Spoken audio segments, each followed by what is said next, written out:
Okay guys, അപ്പോൾ what I eat in A day ആണ്. ഞാൻ 7:30 എണീറ്റു. അപ്പം ഞാൻ എൻ്റെ വീട്ടിലോട്ട് വന്നു. അപ്പം ഞാൻ ചായയോടെ ഇത് ഗുജിയ, ആലു ഗുജിയ, ഈ സാധനം ഹൽദിറാംസിൻ്റെ ആണ്. എനിക്ക് ഭയങ്കര ഇഷ്ടമാണ് കേട്ടോ. അതും 2 ഹാൻഡ്ഫുൾ കഴിച്ചു. പിന്നെ ബ്രേക്ക്ഫാസ്റ്റിന് ഞാൻ 11 മണിക്കാണ് കഴിച്ചത്, ഇടിയപ്പവും ഗ്രീൻ പീസ് കറിയും. പിന്നെ ഈ മുട്ട ഞാൻ ആക്ച്വലി ബോയിൽ ചെയ്ത് 12:30 ആകുമ്പം കഴിക്കണം എന്ന് വിചാരിച്ചാണ്. നടക്കാത്തത് കൊണ്ട് ഞാനതിന് മുട്ട മസാലയാക്കി ചോറിൻ്റെ കൂടെ പുളിശ്ശേരിയും ചീരത്തോരനും കൂട്ടി കഴിച്ചു.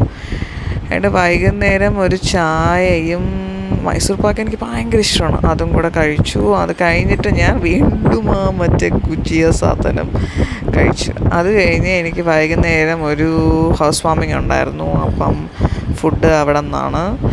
അങ്ങനെ ഹൗസ് വാമിങ്ങിന് പോയതിന് ശേഷം അവിടെ നിന്ന് മസാല ദോശ, ചമ്മന്തി, സാമ്പാർ എല്ലാം കഴിച്ചു. അതിൻ്റെ കൂടെ ചായയും കുടിച്ചു.